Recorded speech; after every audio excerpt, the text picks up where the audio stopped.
Édition spéciale sur RFI. Philippe Le Caplin. La reine est morte, vive le roi. Charles III sera intronisé demain, mais voilà, une demi-heure de cela, il s'est exprimé pour la première fois en tant que souverain. Alors, qui est ce nouveau roi? Quelle place entend-il prendre après sa mère, qui a régné 70 ans? Ne sera-t-il, ne serait-ce que compte tenu de son âge, qu'un souverain de transition?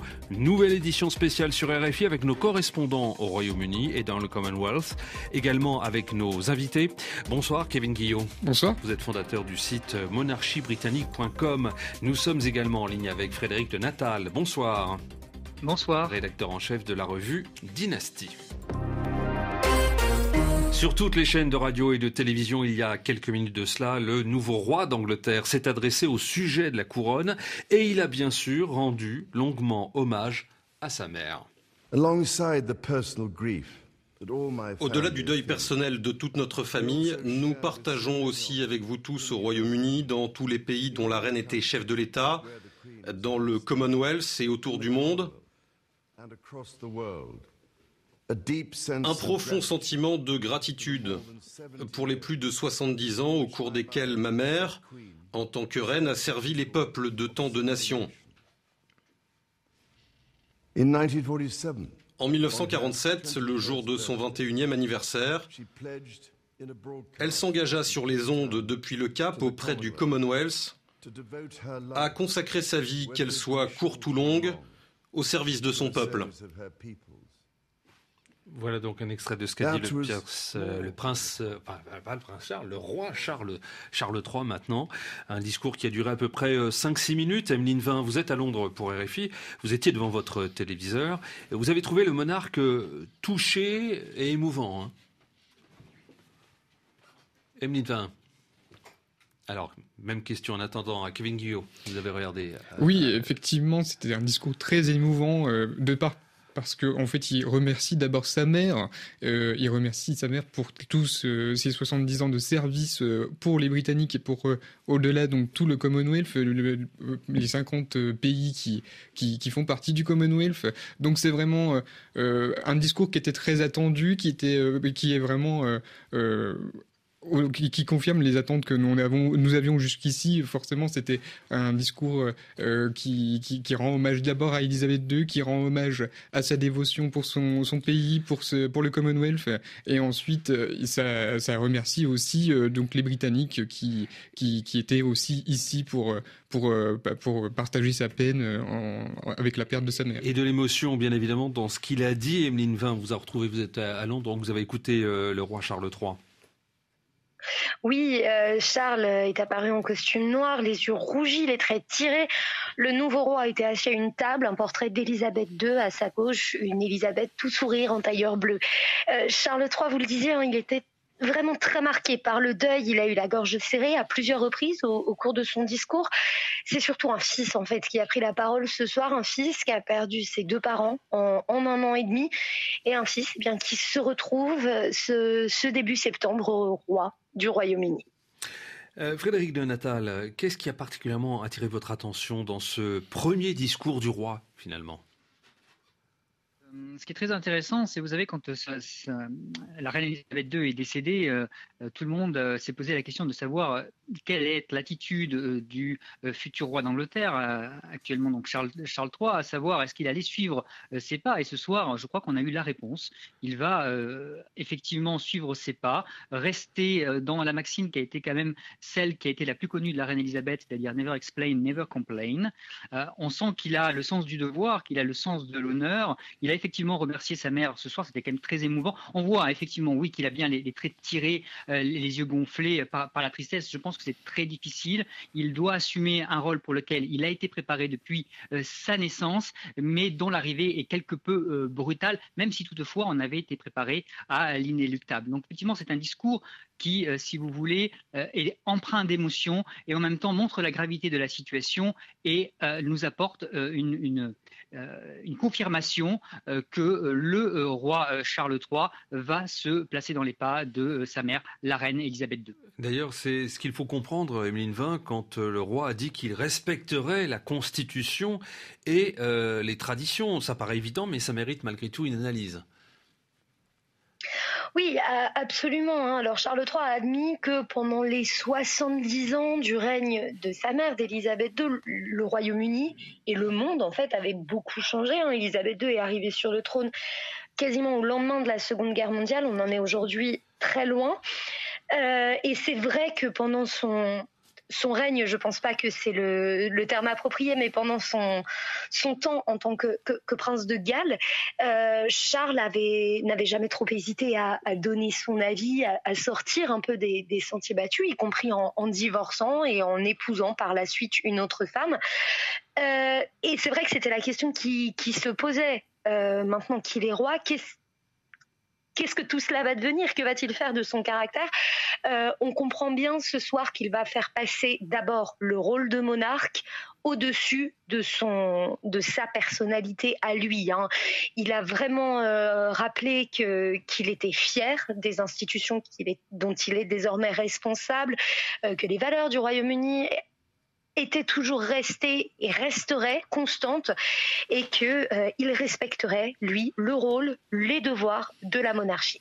Kevin Guyot, le défi de la retenue se pose donc au roi Charles III, retenue que commande son statut, et pour être dans la continuité de sa mère, et en même temps, il doit imprimer sa marque. Or, Emeline le disait à l'instant, la marque de fabrique du prince Charles, quand il était encore prince, c'était de parler et de dire ce qu'il pensait des uns et des autres. Oui, effectivement, ça va être un défi pour lui dans le sens où il va être obligé de se taire pour certains sujets. Il avait l'habitude de parler pour des sujets politiques, de donner son avis sur plein de sujets différents. Et c'est un homme engagé sur plein de points, mais justement, l'écologie est vraiment au centre de sa vie. On le sait très bien, c'est un écologiste avant l'heure depuis des décennies. Ce qui lui valait d'ailleurs à l'époque des moqueries. Oui, alors qu'aujourd'hui c'est dans l'actualité. Oui, alors qu'aujourd'hui c'est remarquable et on reconnaît qu'il avait raison depuis toutes ces années finalement.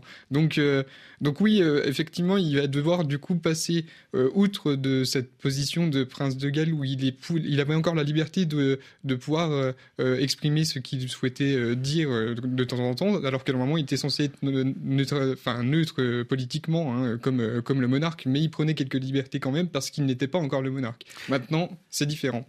Et il va devoir quand même imposer sa marque dans le sens où je pense que l'écologie va rester au centre de son règne, malgré tout ce qui a pu tout ce qu'on peut dire aujourd'hui, dans le sens où il va être obligé de mettre de côté ses traits de caractère. Donc le fils dans les pas de sa mère, Frédéric de Natal, un rédacteur en chef de la revue Dynastie. Pour autant, est-ce qu'il aura à cœur, selon vous, d'imprimer son style, faut-il s'attendre à un changement de style, à une monarchie, on va dire, plus ouverte, moins refermée sur elle-même? Oui, absolument. De toute façon, je pense que c'est nécessaire pour l'Angleterre de clôturer l'ère élisabéthaine, comme on dit à l'heure actuelle. On a vu déjà les premiers changements, hein, puisqu'aujourd'hui, il y a eu un événement. Il est arrivé à Buckingham Palace, il a fait arrêter la voiture, il est parti serrer des mains. On a vu des personnes le toucher, l'embrasser, chose qu'on ne voyait absolument pas du tout avec la reine d'Angleterre qui se contentait de rester un petit peu à distance et de recevoir juste des fleurs. Donc, c'est déjà la première preuve de changement. Ensuite, on dit qu'il va y avoir des réformes au sein de la famille royale. Le cercle royal va se restreindre de plus en plus pour se concentrer uniquement sur les personnalités les plus en vue, afin de se prémunir de toute problématique comme la monarchie l'a connue récemment avec le duc d'York, pour ne parler que de cette affaire. Et puis derrière, effectivement, il va falloir qu'il s'impose et qu'il démontre que autant il a la capacité donc d'être un véritable souverain, qui sort complètement du rôle de prince de Galles qu'il tenait auparavant, puisqu'il était quand même très critique, il était un petit peu franc du collier sur certains sujets et très, très engagé. D'ailleurs, il a dit ce soir qu'il sortait de sa gestion des œuvres caritatives qu'il a. Donc ça veut bien dire qu'il rentre quand même bien dans la peau de ce souverain. Il va donc falloir, si vous voulez, qu'il s'impose complètement, qu'il modernise complètement la monarchie si elle veut demeurer pérenne et transmettre cette couronne à son fils William, dont on a appris ce soir qu'il était titré prince de Galles. Et il va falloir qu'il se fasse aimer par ses sujets autant que possible, comme ces sujets aimaient sa mère, Élisabeth II. Charles III est donc à Londres ce soir. Il arrivait de la résidence de Balmoral en Écosse tout à l'heure, où sa mère est morte hier après-midi. Cléa Broadhurst y a rencontré des gens à qui elle a demandé ce qu'ils pensent du nouveau souverain. Je pense qu'il fera un travail fantastique. Je le pense vraiment, car il a été très proche de la reine tout au long de sa vie. Il a été un officier de la marine, un bon ambassadeur de la famille royale. Je pense que ça va bien se passer pour lui, sans encombre. C'est l'ordre naturel des choses, et je pense qu'il est prêt. Et il fera du très bon travail. Je ne suis pas trop sûre de ce que j'en pense pour le moment. Je pense qu'il faut lui laisser sa chance et voir comment il s'en sort, car la barre a été haut placée. Donc il faut voir comment il travaille avec ça. Pas facile de passer après la reine. J'espère qu'il va faire passer l'environnement au premier plan. Il a des objectifs qu'il soutient depuis longtemps maintenant. J'espère qu'il va s'y atteler réellement et atteindre ses objectifs. Et je pense que son fils marchera dans ses pas. C'est un être très intègre. Je pense qu'il faut que l'on soit tous très portés sur la question et que l'on se préoccupe de la planète. J'espère qu'ils mettront ça en avant. Pas facile de passer après la reine, dit un de ces Anglais. Et il n'y a pas que cela. Il y a tout simplement la situation du pays qui est confronté à sa pire crise économique depuis 40 ans. Le Royaume-Uni qui est secoué par les suites du Brexit, par les velléités d'indépendance et les tensions en Écosse et en Irlande du Nord. Est-ce qu'on peut penser que Charles, qui, on le disait, n'a pas hésité à donner son avis certaines fois sur la vie politique de son pays, ce que s'interdisait de faire sa mère, intervienne désormais vu la situation dans laquelle est plongée la nation aujourd'hui, Kevin Guillot? Il a la possibilité d'intervenir s'il le souhaite. Élisabeth II ne le faisait pas parce qu'elle considérait qu'elle devait être vraiment neutre politiquement en tout point et du coup être vraiment le garant de la monarchie britannique et rassembler vraiment tous les Britanniques, qu'ils soient de gauche, de droite, conservateurs ou libéraux. Voilà, elle voulait vraiment rassembler tout le monde. C'est pour ça qu'elle s'interdisait de s'exprimer sur ces sujets. Mais elle avait la possibilité de le faire parce que c'est elle qui signe les lois. Si elle le veut, elle a un droit de veto. Elle pouvait, si elle le souhaitait, dire qu'elle ne voulait pas faire passer certaines lois, tout ça. Peut-être que le roi Charles III prendra cette liberté du coup d'intervenir de cette manière-là, mais au risque du coup de rendre mécontents certains Britanniques qui vont peut-être soutenir certaines lois qui devaient passer et notamment au niveau de toutes ces questions de crise politique que l'on peut vivre aujourd'hui. Et justement, la politique, un mot de la Première ministre. En prenant la tête du gouvernement, Liz Truss savait qu'elle ne bénéficierait d'aucun état de grâce, mais alors là, quelques heures avant la mort de la reine, elle dévoilait devant le Parlement un plan d'aide massif pour les ménages et les entreprises face à l'envolée des coûts de l'énergie. Et donc, une crise s'ajoute à une autre. Finalement, le Royaume-Uni, Frédéric de Natal, voit la même semaine 2 débutants prendre la tête du pays. Oui, c'est assez intéressant parce que jusqu'à présent, les premiers ministres de la reine Élisabeth II étaient déjà en place quand il y avait des crises à gérer. Je pense par exemple à la plus récente qui était le décès de Lady Diana. Tony Blair était déjà Premier ministre. Il a dû gérer cette situation en plein exercice. Là, la différence, c'est que Liz Truss, effectivement, qui a été confirmée dans ses fonctions par la reine Élisabeth II, le dernier geste d'ailleurs que la reine a fait jusqu'au bout, elle aura assumé son devoir dans son intégralité tel qu'elle l'avait déclaré dans son discours de 1947 au Cap. Là, Liz Truss a rencontré cet après-midi vers 15h30 le nouveau roi. Elle va devoir gérer d'abord effectivement la situation, le nouveau monarque qui sera proclamé demain au palais de Saint-James, et puis les funérailles et ensuite s'attabler aux problèmes de la nation qui est effectivement autant en crise économique, sociale, politique, identitaire. Enfin, la Grande-Bretagne est véritablement secouée et la monarchie va devoir tenir bon. Et c'est là où le rôle de Charles III va être très intéressant à étudier et voir comment il va lui-même gérer cette situation. Alors les Britanniques, qu'est-ce qu'ils veulent, qu'est-ce qu'ils souhaitent? Emeline Vin, on vous retrouve à Londres. À quoi s'attendent-ils de la part du nouveau roi? Que veulent-ils de lui? Un roi plus interventionniste ou un roi qui inaugure les chrysanthèmes comme le faisait sa mère? Plutôt la deuxième option. Je pense, il n'y a pas encore vraiment de débat en fait sur le rôle de la monarchie. Peut-être que ce nouveau monarque l'arrivée de ce nouveau monarque va engendrer plus de débats. C'est d'ailleurs ce qu'espèrent les rares groupes républicains ici au Royaume-Uni. Mais ce qui est sûr, c'est qu'on n'attend pas au Royaume-Uni un rôle plus étendu de la monarchie, plutôt l'inverse. Une famille royale plus réduite, des rôles... Alors même, je dis ça même si les Britanniques sont très attachés aux traditions reliées à la famille royale. Je pense au discours du roi désormais à chaque ouverture du Parlement, à la traditionnelle allocution télévisée le soir de Noël.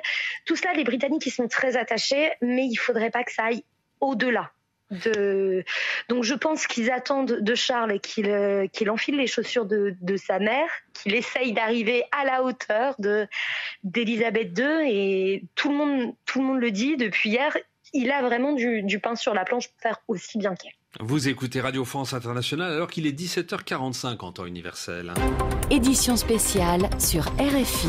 Philippe Le Caplin. Charles III est donc le nouveau roi, mais il faut encore que soit organisé un certain nombre de choses. Le couronnement n'est pas pour tout de suite. À Keschmidt, le protocole pour cette période de deuil est écrit depuis très longtemps. Oui, bonsoir Philippe, absolument, vous avez raison. La reine en personne avait supervisé cette chorégraphie jusqu'au moindre détail et mise sur le papier top secret depuis une 50aine d'années pour ne rien laisser au hasard et ne risquer aucune fausse note. Demain matin, le conseil d'accession se réunira donc au palais St. James, proche du palais de Buckingham.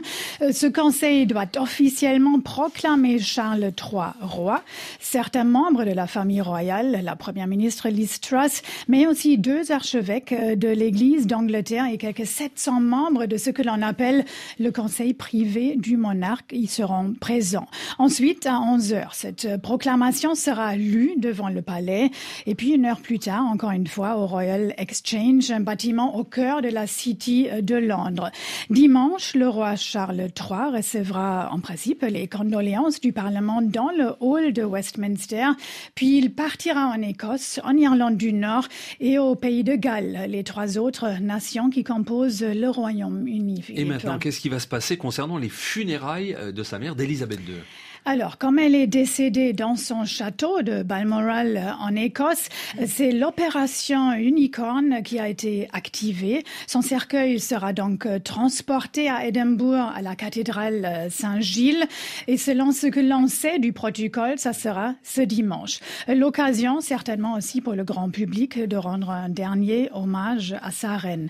Et puis, 3 jours plus tard, la dépouille d'Élisabeth II partira ensuite pour Londres, encadré par une première grande procession militaire. Son cercueil sera transféré à Westminster Hall où une messe sera prononcée. Et puis, des centaines de milliers de Britanniques y sont attendus jour et nuit pour un ultime au revoir à la défunte souveraine tant aimée. On s'attend d'ailleurs à des files d'attente de plusieurs kilomètres.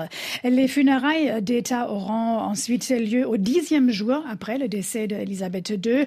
Ce sera à Westminster Abbey. Et 2000 invités y seront présents. Philippe. Et parmi eux, il y aura le président américain, puisque Joe Biden annonce un instant qu'il se rendra aux funérailles de la reine Élisabeth II. L'hommage, c'est également ces 96 coups de canon qui ont retenti aujourd'hui en Grande-Bretagne, en plusieurs endroits. 96 coups de canon pour les 96 années de vie d'Élisabeth II.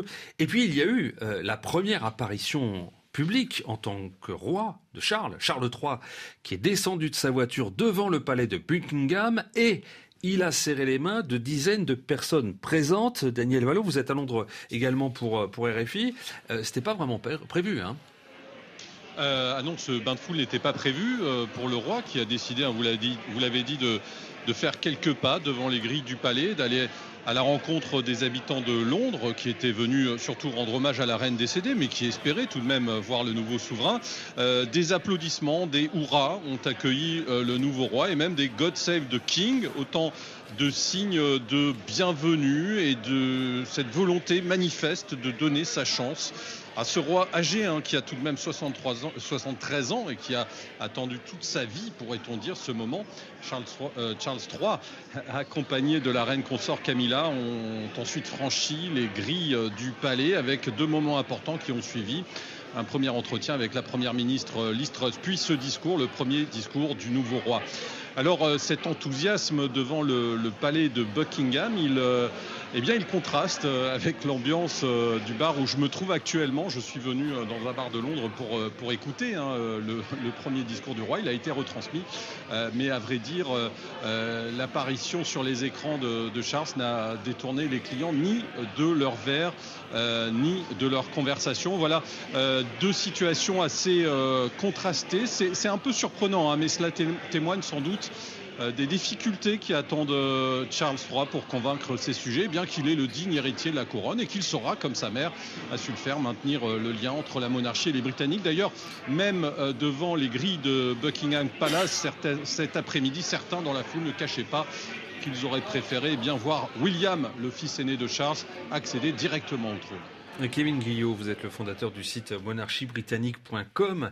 Il va lui falloir à Charles III conquérir le cœur de ses sujets comme il avait dû le faire après son divorce, puis après la mort de son ex-épouse, Diana, Lady Di. Il a commencé en fait à partir du moment où il est sorti de cette voiture. Moi j'ai trouvé qu'il exprimait vraiment sa volonté de mettre fin à l'ère élisabéthaine et de faire commencer le règne de Charles III. Dans le sens où, comme disait Frédéric de Natal, que en fait, on voit très bien qu'il n'a pas fait du tout ce que Élisabeth II avait l'habitude de faire et qui restait très lointaine finalement par rapport à ses sujets. Alors que là, il s'est laissé emporter par des sujets qui lui ont pris dans ses bras. J'ai vu aussi une dame qui lui a fait la bise, des choses comme ça. On n'aurait jamais imaginé ça avec Élisabeth II. Et moi, vraiment, le temps fort, je trouve que je garde de cet événement, c'est le fait qu'il ait marché en fait de la grille jusqu'au fond de la cour centrale de Buckingham, qui est l'entrée en fait principale du palais de Buckingham. Et il a marché en fait avec Camilla à ses côtés, seul, pendant tout ce trajet, comme si il tournait le dos en fait à ce passé qui représente les 70 années d'Élisabeth II. Et pour se tourner vers l'avenir, vers ce palais, vers ce règne qui débute aujourd'hui. Et je trouvais que c'était vraiment important de le souligner parce que c'est une première pour la monarchie britannique. Personne n'a jamais marché ces quelques mètres. Élisabeth II l'a toujours fait en voiture ou à cheval. En tout cas, un accueil chaleureux tout à l'heure pour ce roi bien moins populaire que sa mère, qui était immensément aimé. Et ça, c'est son premier défi, le défi de popularité. Frédéric de Natal, rédacteur en chef de la revue Dynastie. Oui, tout à fait. Il a toujours bénéficié d'une popularité moins forte que sa mère. On l'a toujours à peu près estimé à 60-70%, quand sa mère caracolait à 80-90%, ce qui pourrait rendre jaloux un bon nombre de nos présidents de la République au vu de sa longévité. Il va devoir reconquérir un terrain sur lequel il a été parfois très mal jugé. Quand il a commencé à parler d'écologie, on l'avait surnommé le roi des patates, parce qu'il avait une ferme. On le méjugeait complètement. Mais ceci dit, je pense que la popularité du prince Charles va gagner en importance, parce que ce qu'il a fait aujourd'hui, effectivement, revêt 2 dimensions. La première, qui est quand même très populaire, qui ramène la monarchie à cette proximité avec le peuple, dont elle pouvait faire défaut à un moment donné critique de son existence. Là, véritablement, cette proximité, le fait de serrer les mains, le fait d'embrasser des gens, de se laisser embrasser en tout cas, montre quand même qu'il y a quelque chose qui est en train de se créer. Et puis il y a une dimension quand même qui est très mystique quelque part. Vous savez, il y a cette formule en France où on dit le roi te touche, le roi te guérit. En embrassant le roi d'Angleterre, on a un peu l'impression qu'il y a ça. Or, la monarchie britannique est la dernière aujourd'hui qui est sacrée et qui est want. Donc c'est quand même très important. Donc en fait, il y a tout le caractère sacré de la monarchie qui est là, et en même temps, Charles commence à l'incarner, commence à succéder à sa mère, commence complètement à changer, à moderniser cette monarchie et la rendre complètement populaire. Alors popularité aujourd'hui, mais demain, parce que il faut le rappeler quand même, il y a un mois de cela, le Sunday Times révélait que la fondation caritative du prince Charles avait accepté en 2013 plus d'1 million d'euros de la part de la famille du terroriste Oussama Ben Laden. Le prince avait été accusé également de lobbying. En 2014, son nom avait été cité dans l'affaire des Paradise Papers. Est-ce que ça peut entacher son début de règne, Kevin Guillot ? Moi, je ne pense pas, parce que je trouve que les Britanniques sont plus loyaux à la monarchie plus que ce que l'on pensait en fait. Ils aimaient énormément Elisabeth II, et Elisabeth II était extrêmement populaire, et on pense aussi que certains Britanniques sont plus attachés à la figure d'Elisabeth II qu'à la monarchie finalement, mais je trouve que vraiment les Britanniques finalement à leur grande majorité sont très loyaux à cette institution, et donc ils vont rester en fait fidèles à ce nouveau monarque qui a succédé à sa mère en gardant en fait en respectant l'ordre de succession au trône comme c'était prévu en fait. Donc jamais ils auraient pensé mettre le prince William à sa place. L'avènement de Charles III a également une résonance particulière dans les pays du Commonwealth. Alors, il s'agit du Royaume-Uni et de plusieurs autres pays, dont le Canada, la Nouvelle-Zélande et l'Australie, où elle fut la première, Elisabeth II, la seule monarque à se rendre au cours de son règne. Grégory Pless est le correspondant de RFI à Sydney. Le sentiment qui domine aujourd'hui dans les rues de Sydney, c'est bien sûr la tristesse, un chagrin parfaitement exprimé par Bob. Les larmes me sont montées aux yeux ce matin, comme je pense pour la plupart des gens. Elle fait partie de nos vies depuis toujours et on ne peut absolument rien dire de négatif à son sujet. C'était une femme exceptionnelle.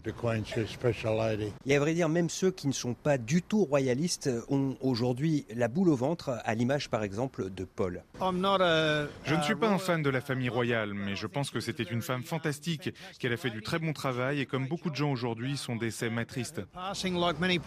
Ce chagrin, il faut le reconnaître, affecte toutefois beaucoup moins les jeunes générations. Flynn, par exemple, pense que la mort de cette reine très populaire, c'est une occasion en or pour l'Australie. Je crois que c'est une excellente opportunité pour l'Australie de se séparer de la monarchie et de devenir une république. Il est vrai qu'au sein du nouveau gouvernement travailliste, il y a un ministère chargé de la République, mais l'heure pour l'instant n'est absolument pas au changement de régime. Anthony Albanese vient de décréter une période de deuil national.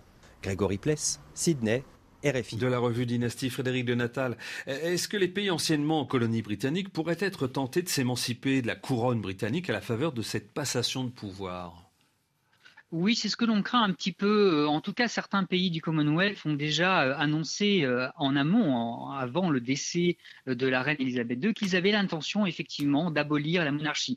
Alors, Charles est chef d'État d'une cinquantaine de pays qui sont quasiment tous indépendants. Il n'est que souverain d'une quinzaine de pays exactement. Là où effectivement le débat est très profond, c'est notamment dans les Caraïbes, où certaines îles qui appartiennent encore à l'Angleterre, au Royaume-Uni, qui sont des espèces d'ersatz de l'Empire britannique, ont fait savoir qu'effectivement ils attendaient la mort d'Elisabeth II pour pouvoir entamer un processus d'indépendance. Alors maintenant, Charles, quand il était encore prince de Galles, avait pris acte de cette volonté pour certains pays de se séparer du Royaume-Uni. Quand il était parti au Rwanda pour le sommet du Commonwealth, il avait clairement dit si certains pays veulent partir, eh bien ma foi, ils sont libres d'abolir la monarchie s'ils le souhaitent, sachant que même s'il partait il abolissait pas la monarchie, il resterait toujours au sein du Commonwealth. Pour ce qui est de l'Australie, c'est un débat qui est complètement différent. D'abord, il y a eu un premier référendum qui a donné le oui gagnant pour le maintien de la monarchie. Les républicains n'ont jamais désarmé. Le mouvement républicain est quand même plus important en Australie qu'il n'est en Angleterre, et il a une résonance beaucoup plus forte. Le débat est excessivement récurrent. Chaque gouvernement succédant à l'autre dit non, il n'y aura pas de monarchie, oui, il y aura la République. La question ne se pose pas maintenant, mais elle pourrait arriver incessamment sous peu, et ça va être d'ailleurs un des défis majeurs de Charles III, c'est comment va-t-il gérer ces crises possibles au sein du Commonwealth, dont il est désormais le chef d'État complet. Comme on dit, à suivre, Coming Next en anglais. Je propose que l'on referme cette édition spéciale pour l'instant, puisqu'elle continue dans la demi-heure qui suit, avec God Save the King, chanté à la cathédrale Saint-Paul de Londres.